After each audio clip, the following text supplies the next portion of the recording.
In this video tutorial, I am going to discuss about defects of beta oxidation. In the previous video tutorial, I had discussed about the beta oxidation in a great detail. But in this video, what I will do is, I will first briefly discuss about the beta oxidation and then we will dive into the defects of beta oxidation. So let's first take an overview of beta oxidation. See, to consider beta oxidation, suppose this upper space is the cytosol. This yellow band is the outer mitochondrial membrane and this yellow band is the inner mitochondrial membrane. The space between this outer and inner membrane is the intermembrane space, and the space which is below this second yellow band is a mitochondrial matrix. Now what happens? Fatty acids, free fatty acids are present in the cytosol, whereas all the enzyme necessary for the beta oxidation lies in the mitochondrial matrix. So we need to bring this fatty acid into the mitochondrial matrix. But fatty acid is not permeable across the mitochondrial membrane. So what happens? First, fatty acid is activated to acyl coenzyme A. This acyl coenzyme A can cross this outer mitochondrial membrane and appear in this intermembrane space. We know that as per the number of carbons, fatty acids are 4 types: short chain, medium chain, long chain and very long chain. So accordingly, acyl coenzyme A is also 4 types: short chain, medium chain, long chain and very long chain. Out of these 4 types, short chain and medium chain can easily cross this inner mitochondrial membrane, whereas long chain and very long chain, they cannot cross this inner mitochondrial membrane.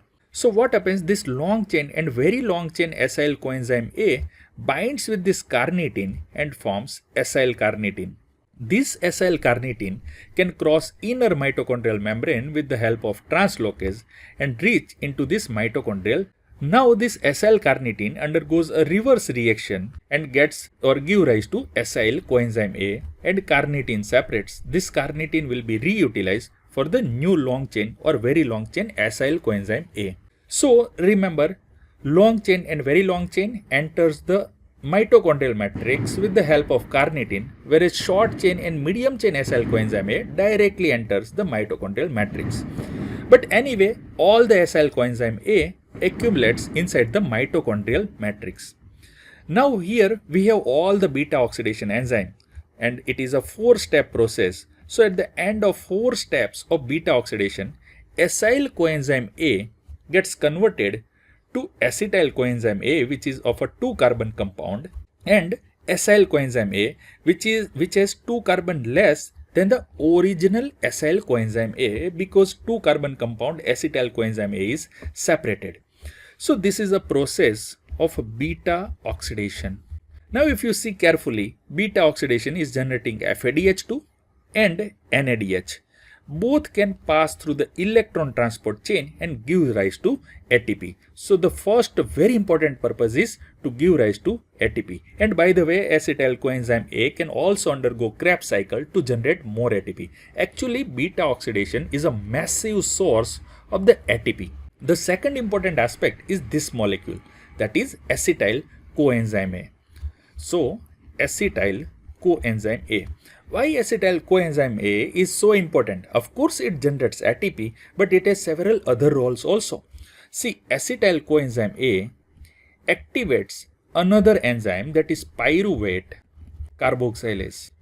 This pyruvate carboxylase is one of the very important enzyme of another pathway. In this pathway, what happens? From the non-carbohydrate source, there is a multi-step process, and by this multi-step process, glucose is generated, and this pathway is called as a gluconeogenesis, because here new glucose is formed because it is formed from the non-carbohydrate source. So neo word is used, so that is gluconeogenesis. So we can say that acetyl coenzyme A, by activating pyruvate carboxylase, which is one of the key enzyme of this gluconeogenesis, helps in the synthesis of glucose. And of course, this gluconeogenesis pathway, as it is a synthetic pathway, it needs ATPs. So here it is so important that ATP and this enzyme activation both are provided by this beta oxidation pathway. So one of the important role of acetyl coenzyme A is synthesis of synthesis of glucose. Second important thing about acetyl coenzyme A is that acetyl coenzyme A is the starting material for the ketone bodies. So acetyl coenzyme A gives rise to ketone bodies. So with this information, let's start our discussion about the defects of beta oxidation. See, there are several enzymes, several steps of beta oxidation. Out of these several steps, the most common defect in the beta oxidation is the deficiency of acyl coenzyme A dehydrogenase enzyme. And we know that there are 4 varieties of this enzyme, and this medium chain variety is most commonly affected.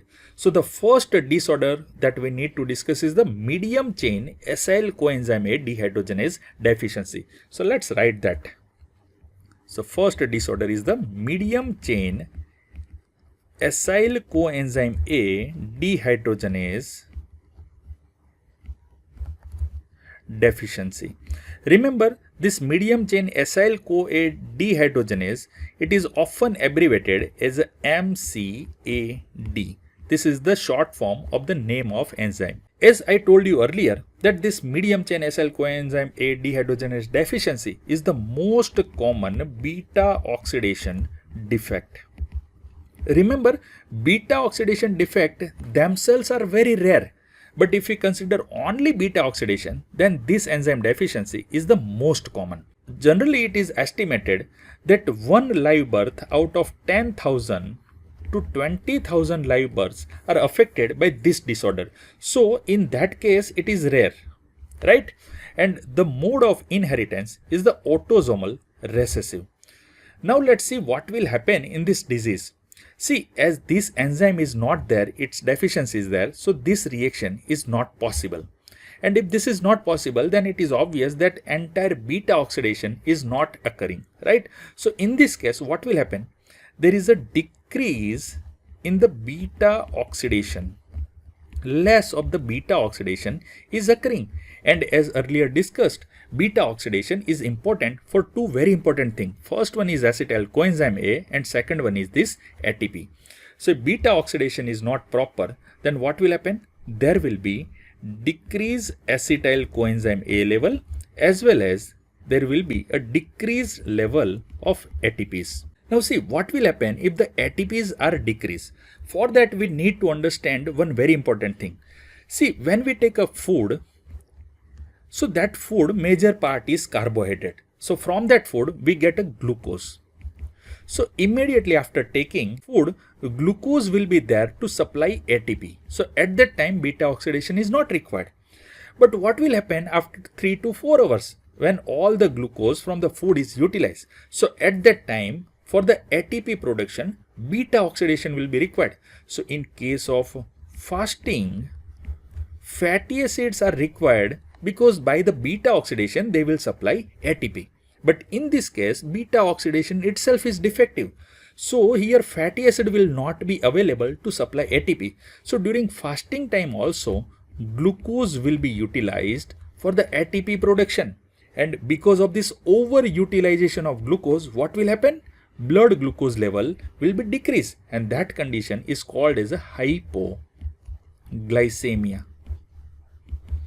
The second important thing is that because of decreased ATP, and we know that ATP is required for the gluconeogenesis. So if ATPs are not there, gluconeogenesis will not occur. So low ATP means low level of gluconeogenesis. And as new glucose is not forming, it further worsens this hypoglycemia. So hypoglycemia is very important feature of this medium chain acyl coenzyme A dehydrogenase deficiency. Now what happens? Generally when hypoglycemia occurs because of other causes, at that time there is increased ketone body synthesis. But in case of fatty acid oxidation defect, this defect in the beta oxidation, let's see what happens to ketone bodies. See, there is a decrease in the acetyl coenzyme A, right? And we know that acetyl coenzyme A is actually a starting material for the ketone body formation. So here there will be less formation of ketone bodies. So instead of increased ketone body, there is a decreased ketone body, right? And this decreased ketone body, that mentioning should be there in the wording of this hypoglycemia. So we use instead of hypoglycemia, we use word non-ketotic hypoglycemia. Why? Because most of other causes of hypoglycemia are associated with the ketosis, whereas in the beta oxidation defect, less ketone bodies are formed, so we call it as a non-ketotic hypoglycemia. There is one more thing that we know, that acetyl coenzyme A is actually activating pyruvate carboxylase. So if less of the acetyl coenzyme A is there, then there will be a less activity of the pyruvate carboxylase. And pyruvate carboxylase is one of the very important enzyme of the gluconeogenesis. So gluconeogenesis is further hit, and so there will be further hypoglycemia. Now the very serious thing about this non-ketotic hypoglycemia. See, our brain needs a food, and as a source of energy, it only utilizes two things. The first one is the glucose. If glucose is not available, it will utilize ketone body. But in this case, there is no glucose or less glucose and less ketone body. So in this non-ketotic hypoglycemia, our brain will be seriously affected. And the first sign of this seriously affected brain is the severe vomiting. Our vomiting center in the brain will get stimulated, and it leads to severe vomiting. If this severe vomiting is not treated properly, then it soon leads to further worsening of the brain function, and it leads to convulsion, coma, and then death may occur. Now, in addition to these features, that is non-ketotic hypoglycemia, severe vomiting, convulsion, coma, and death, there is other aspect also. See, if this step is blocked, then its next products will be decreased, whereas its previous precursor, they all increase. Two very important things which gets increased. The one is acyl-carnitine,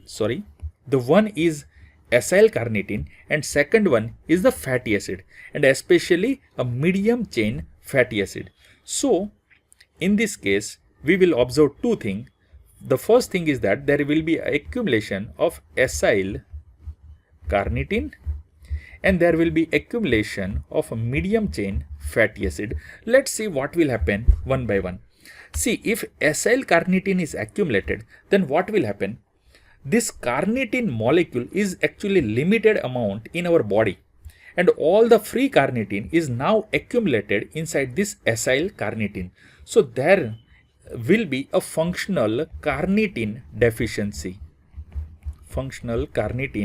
deficiency. Why? Because total body carnitine is normal, but whatever that free carnitine is there, now trapped inside this acyl-carnitine. So carnitine deficiency will be there. Second thing, this acyl-carnitine is excreted in urine. So these two things will be there. Now what will happen if there is an increase in the medium chain fatty acid? As beta oxidation is not happening, this medium chain fatty acid accumulated medium chain fatty acid undergoes an alternative oxidation, and that is omega oxidation. See what happens in the structure of fatty acid. We know that there is a CH3 methyl group at one end, then followed by multiple CH2 groups, and ultimately on other end there is a carboxyl group. In case of omega oxidation, what happens? This methyl group is converted to the carboxyl group. So now we have a fatty acid which has two carboxyl group at both the end, and in between there is this hydrocarbon chain. This type is called as a dicarboxylic acid. Why dicarboxylic acid? Because it has a two carboxyl group, and this dicarboxylic acid is excreted in the urine, and this condition is called as a dicarboxylic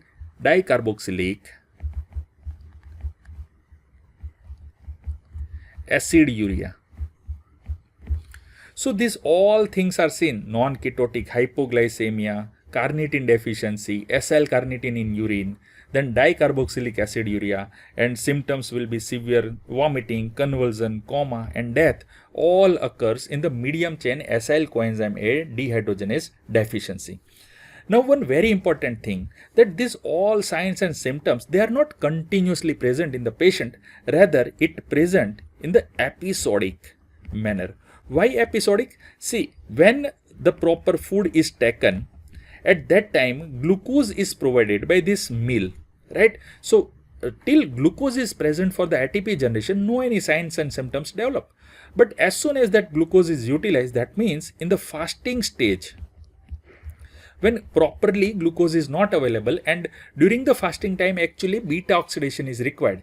So if beta oxidation is defective, then during this fasting phase only these signs and symptoms will be appearing.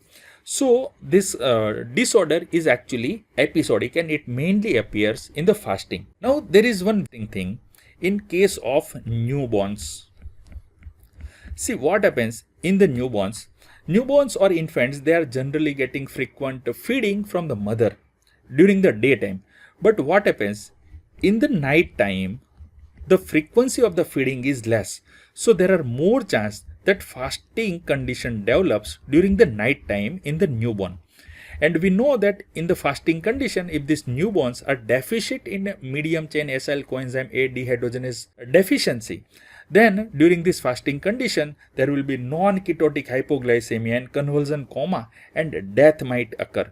Okay, and because of this fasting condition, such newborns may die. So the condition will look like this or present like this, that newborn was totally normal during the evening or while sleeping, but in the morning there is no life in that newborn.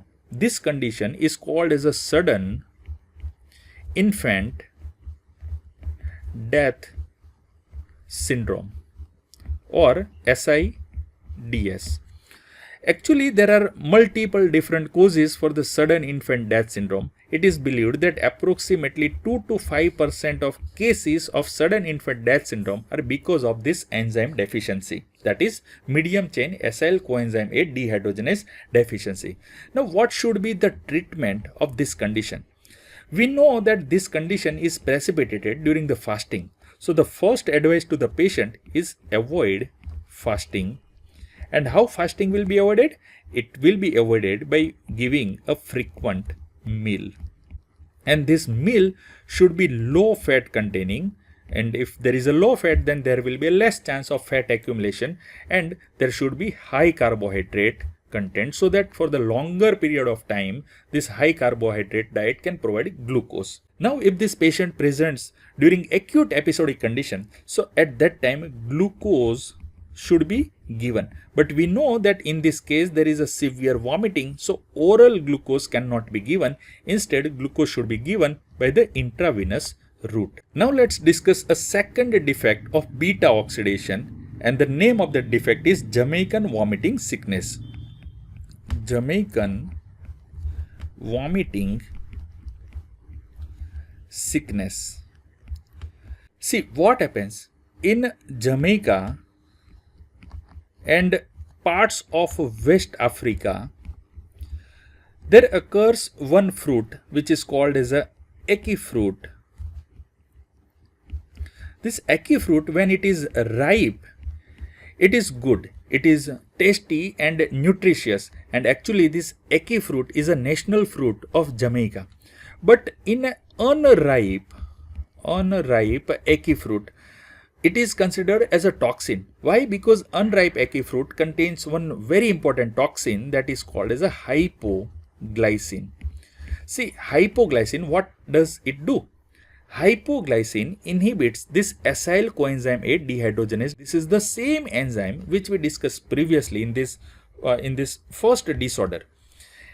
And we know that what will happen if this enzyme is inhibited. So this hypoglycine, it inhibits acyl coenzyme A dehydrogenase